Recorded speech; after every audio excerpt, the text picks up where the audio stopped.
तर नमस्कार मित्रांनो, कोकणातील रेसिपी बाय विशाखा या आपल्या यूट्यूब चॅनलमध्ये तुमचं स्वागत असा। आज मी तुमका कोकणात पारंपरिक पद्धतीत आंब्याची साठा कशी बनवतात ते आज तुमका दाखवतले। तर व्हिडिओ स्किप न करता शेवटपर्यंत नक्की बघा आणि ह्या चॅनलवर तुम्ही नवीन असाल तर चॅनलला लाईक करा, सबस्क्राइब करा आणि व्हिडिओ जास्तीत जास्त लोकांपर्यंत शेअर करा। तर चला रेसिपी सुरुवात करूया।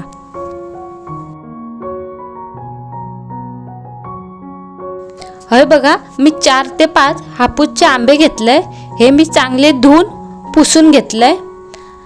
आता हे आंबे मी कापून घेते।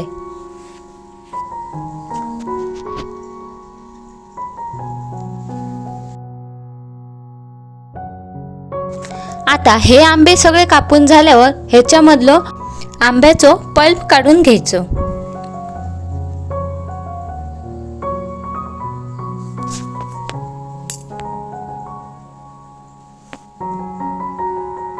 हे बघा, मी सगळे आंब्याचं पल्प काढून घेतलंय। आता हे पल्प मी बारीक करून घेते।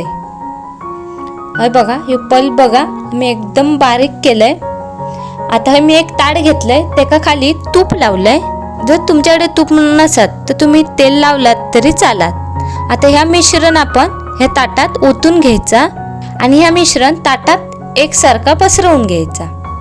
आता ही ताटा आपण उन्हात ठेवून घेऊया।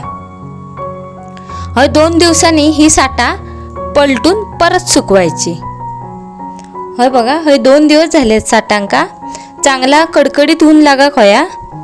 आता हे बघा, ही साठा पलटून परत 2 दिवस सुकवायची। ही बघा किती मस्त दिसतात बघा ही आंब्याची साठा। काय लोक हे का आंबा पोळी पण म्हणतात। तुमच्याकडे हे का काय म्हणतात तर कमेंट करून नक्की सांगा। तर हे बघा, हे साठा आपली तयार असत। आता ही साठा आपण एका हवाबंद पिशवीमध्ये भरून ठेवायची, म्हणजे ही साठा आपली वर्षभर चांगली राहतात। तर ही आंब्याची साठा तुमका कशी वाटली तर कमेंट करून नक्की सांगा। आणि हा व्हिडिओ तुमका आवडलो असाल तर व्हिडिओक लाईक करा, शेअर करा, कमेंट करा आणि कोकण हाटेड रेसिपी बाय विशाखा या चॅनलला सबस्क्राइब करूक विसरू नका। तर चला परत भेटूया एका नवीन रेसिपीमध्ये। बाय।